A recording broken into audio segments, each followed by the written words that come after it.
मैं कनेक्शन के बगैर नहीं जाऊंगी। मेरा पीछे जिस कॉलेज में होता तब एक हंगामा मच गया था मेरे घर में। क्यों? क्योंकि मेरे अब्बू ने कहा इतनी दूर कैसे जाएगी हिरा। हिरा तो उनकी वो थी ना, लाडली बर्ड थी जो उन्होंने बड़े प्यार से रखी हुई थी अपने शादी पे पास। तो आपकी बहुत रोए होंगे वो। शादी के ऊपर मैं बहुत रोई थी और मैं ऐसा रोई थी कि मेरी नन ने कहा खुदा के लिए जबरदस्ती की शादी लग रही है, बंद करो रोना। इतनी सीरियस हो गई थी मेरी नन।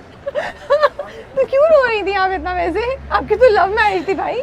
क्योंकि मैं अपने अब्बू को देख रही थी जब शादी वाले दिन एक बंदा सबके टेबल पे जाके पूछा था आपको मैं कुछ लाके दूं, तो सब ब्लर हो गया था। फिर राबिया बस फिर मुझे वो बंदा नज़र आ रहा था जिसने मेरी एक एक फरमाइश को ओबे किया। मेरी वो पूरी बकवास लिस्ट जिसका आज तक मुझे दुख है जो मैंने अपने अब्बू को दी थी, वो उन्होंने सारी मेक श्योर करके कंप्लीट करके और मेहमानों से पूछ रहे थे कि आपको कुछ चाहिए, आपको कुछ ला के दूँ। और गोल्डन कलर की उन्होंने कुछ फ़ोन कलर की शेरवानी पहनी हुई थी। ब्यूटीफुल इंसान। ये लिस्ट जिंदगी में कुछ चीज़ों की थी या उस दिन शादी पे कुछ चीज़ों की थी? शादी पे चाहिए थी मुझे। क्या चीज़ें चाहिए? Room fridge, room AC, tape recorder, फलाने। सब आपको अफसोस होता है कि आपने बोला? मुझे लगता है कि हाँ यार क्यों किया अपने अब्बा से फरमाइश नहीं कर सकते क्या?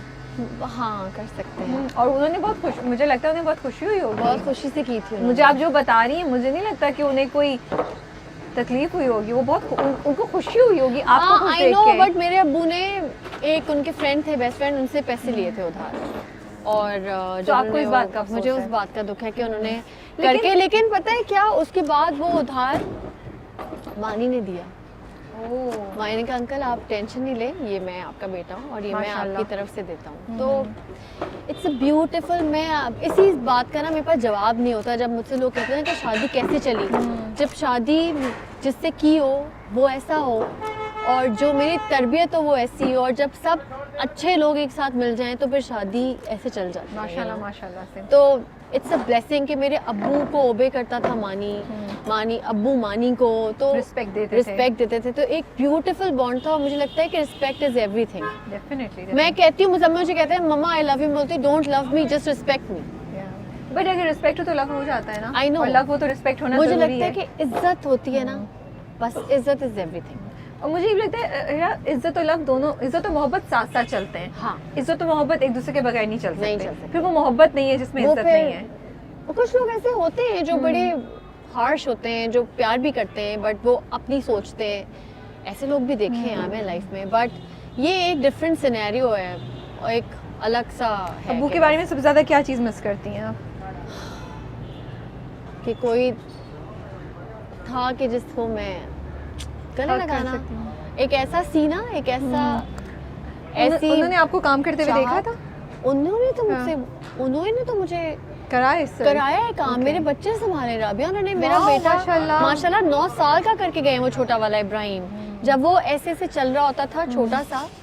और मैं यही तो कह रही हूँ ना कि मैंने स्ट्रगल नहीं देखी, इंडस्ट्री में भी नहीं देखी। मैं आई, मानी की बीवी बन के आई और मानी की बीवी के तौर पे मैं लॉन्च हो गई। जितने भी लोग थे सब रिस्पेक्ट करते थे। फिर मुझे एयरवाई से जेजे ने मुझे शो ऑफ़र किया, उन्होंने बड़ी रिस्पेक्ट से मुझे बुलाया, बड़ा अच्छा शो कराया। चाहे हुमायूं भाई की प्रोडक्शन हो, बड़ा अच्छा ड्रामा मिलता है मुझे। हर चीज़ एक बड़ी माशाल्लाह अल्हम्दुलिल्लाह। मुझे स्ट्रगल मैंने नहीं देखी ज़िंदगी में, ना शादी से पहले देखी, ना शादी के बाद देखी, ना करियर में देखी।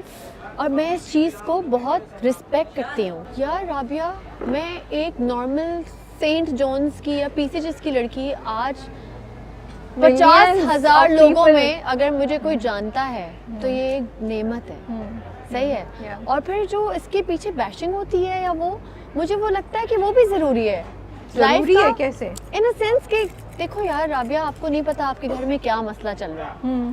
सही है। आपको नहीं पता कि आपके घर के आगे कितना पानी खड़ा है। यू नो, आपके पास सिर्फ एक कंप्यूटर है और आपकी एग्जर्शन है और आप एग्जॉस्ट हुए में, क्योंकि आप वो फेमस नहीं है, आप उनकी तरह रहते नहीं हैं, तो आप कीबोर्ड वॉरियर बन जाते हैं। तो कीबोर्ड वॉरियर्स हैं ये सारे, ये कुछ नहीं कर सकते हमारी लाइफ में। बट ये जो करते हैं उनसे हमें कोई फर्क ही नहीं पड़ रहा होता, क्योंकि वो मीनिंग। मैं अगर उनके पेज पे जाती हूँ तो एक फॉलोअर जीरो होता है, कभी-कभी फॉलोअर। तो बेसिकली जब मैं नई आई थी मुझे आदत नहीं थी, अब मैं यूज्ड टू। क्योंकि मुझे पता है जब मैं घर जाऊंगी तो मुजम्मिल इब्राहिम है, रियलिटी तो ये है ना कि बच्चे हैं, मेरा मियाँ है। ये आपने कितनी खूबसूरत बात बोली कि रियलिटी तो मेरा घर है, मेरा घर है, उनको तो मुझसे कोई छीन नहीं सकता, ये बात उनको तो कोई, और वो तो आके आपको कोई ऐसी बात नहीं बोल रहा है। एग्जैक्टली तो आपके पता है बैड सीन क्या होता है लाइफ का कि आपकी घर में ना इज्जत हो और बाहर बहुत इज्जत हो। ट्रू। मैं उस जब मेरी भाभियाँ मेरी रिस्पेक्ट नहीं करेंगी ना और मुझे बाहर की कोई लड़की तारीफ करेगी, मेरे लिए वो तारीफ नहीं है। आपकी रिस्पेक्ट जब आपके घर, मसला तब होगा जब मेरी भाभी मुझसे ऑफेंड होगी कि अच्छा ओवर होगी, जब मेरा बेटा मुझसे गुस्से में होगा, मानी मुझसे खुश नहीं होगा, वो चीज़ मुझे अफेक्ट करेगी। आपने बहुत बहुत अच्छी बात बोली। अच्छा बताइए गोला गंडा कैसा है ना यार? बहुत मजे का है ये, अच्छा है। मैंने आज ज़्यादा खाया है और हेरा बातें कर रही हैं। अच्छा बिल मंगवाऊँ? हम निकले यहाँ से। बोल रही हूँ क्या? नहीं तो आपको बोलने के लिए बोला था ना मुझे, आपको इससे भी ज़्यादा बोलना है। अच्छा मैं बिल मंगवाऊँ? चलें नेक्स्ट स्टॉप हमारा ये वैसे बहुत मज़े का है, अगर आपको यहाँ के ट्राई करना है तो आप लोग कर सकते हैं।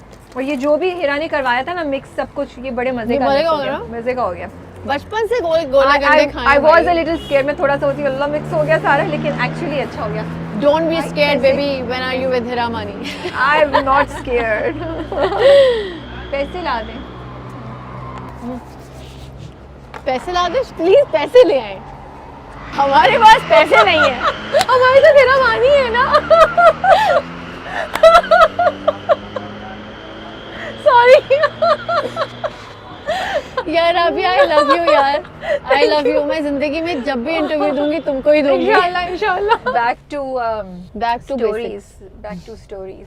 यार मैं हाँ एक दिन मैंने क्या किया, मैं उठी 6 बजे मेरी आँख खुली तो मैंने सबसे पहले वो घड़ी थी ना उसका काटा 9 पे किया, और जब अम्मी उठी अम्मी को लगा कि वो 9 बजे उठी है। ओह माय गॉड, अम्मी दोबारा सो गई। ये भी किया मैंने। आप ऐसी चीजें करती थी? मैं ऐसी चीजें करती थी। फिर तो आपके अब्बू को बहुत मोहब्बत होगी आपसे, हंसते होंगे वो, कभी बहुत हंसते थे। और अम्मी मुझे जब स्कूल भेजी होती थी कभी कभी मैं रोती थी ना, मैं मेक श्योर करती थी कि अब्बू के कमरे तक मेरी आवाज चली जाए। फिर अब्बू कहते थे नाहिद इसको स्कूल मत भेजो। और यही चीज मैं अपने बच्चों के साथ करती हूँ। उठाती थी आप? हाँ, कभी कभी जब मैं शूट से लेट आती हूँ, 4 बज रहे होते हैं और मैं शूट से लेट आती हूँ, वैसे मैं मेक श्योर करती हूँ कि नहीं आऊँ लेट, क्योंकि जब मैं लेट आती हूँ तब तक मेरा बेटा मुजम्मिल लाउंज में बैठा होता है ऐसे 4 बजे भी 5 बजे भी। लकी माशाल्लाह से आपके बच्चे इतने प्यारे, ख्याल रखने वाले। मैं मुजम्मिल और इब्राहिम का हाथ मेरे हाथ से ऐसे छूट रहा होता है सुबह के वक्त जब मैं आती हूँ 4 बजे, और सुबह मैं नहीं तैयार करती और मानी और मेड मिलके ये चीजें कर रहे होते हैं। तो मैं कहती हूँ बेटा मत जाओ स्कूल, सीरियसली इसी ब्लैंकेट में आ जाओ मेरे पास, सो जाओ आके मेरे बच्चों। तो ऐसे ना हाथ मानी करता नहीं हिरा छोड़ो इन्हें। मुझे सीरियसली बताइए, आप लोग सारे बजे आप लोग ड्रामे चल रहे होते हैं? मेरे तो हमेशा ही चल रहे होते हैं। तो बच्चों को मजा आता होगा, हंसते होंगे कि मामा कितने मजे किए हैं। कभी कभी आप बहुत फनी लगती हैं यार। बट एक बात बताइए, कभी उनके फ्रेंड्स के सामने ऐसी हरकत करती हैं या मतलब ऐसी चीजें करती हैं तो भाई हमारे जो म्यूचुअल फ्रेंड्स हैं नहीं बच्चे हमारे शर्मिंदा नहीं होते। बच्चों के फ्रेंड्स के सामने, मानी के फ्रेंड्स के सामने नहीं, बच्चों के फ्रेंड्स तो मेरे घर इतना एंजॉय करते हैं। स्माइल, मुर्तजा, मुस्तफा, ये सब नर्सरी से मेरे घर में आ रहे हैं। अच्छा। और अब ये मुझसे भी लंबे माशाल्लाह, और कमरे के अंदर से पहले बच्चों की आवाजें थी, अब ऐसे क्या बात करती मुसम्मल, व्हाट आर यू सेइंग, इस तरह की आवाजें आ रही हैं। मैं कह रही हूँ ये कौन आ गए थे बड़े बड़े लड़के मेरे घर में। तो अब हमारे बेटे जो है वो बड़े हो रहे हैं सब, इनके जो है वो बड़ी बड़ी आवाजें। मैं कहती हूँ स्माइल इधर आओ, प्यार करके नहीं जी आप रूम में थी तो मैंने कहा क्या ना।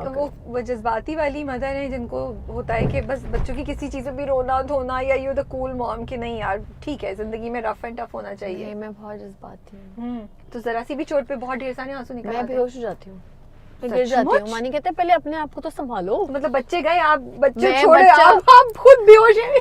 इब्राहिम को जो है ना चोट लगती है तो इब्राहिम के इस वाले एरिया में चोट लगती है बहुत। अच्छा। कुछ बच्चों के मखसूस एरियाज होते हैं जहाँ पे उनको चोट हमेशा लगती है। तो मेरे अब्बू कहते थे कि इसकी नजर लगती है यहाँ पे, बहुत प्यारी जगह है ना मेरी बुब्बू की। तो वो उनका सर लगा, उनका मुंह लगा शीशे पे, दांत शीशे में रह गए और मुंह ऊपर हो गया। दोनों दांत। इब्राहिम के बहुत अरसे तक यहाँ दांत नहीं थे, अब निकले। कितने पेनफुल होगा। तो मैंने जब वो देखा मैंने कहा मानी इसको देखा, और हेरा बेहोश। मानी ने कहा मैं भी इसको देखूं, मैं तुम्हें देखूं, तुम उठो। फिर मैं उठी, फिर हम उसको भाग के लेके गए। तो मतलब मैं थोड़ी सी मैं हूँ थोड़ी, अब जैसे मुजम्मिल फुटबॉल खेलता है तो मुजम्मिल को पाँव में दर्द होती है, तो मैं फोन कहती हूँ मानी इसका विटामिन डी टेस्ट कराओ, इसका विटामिन ई।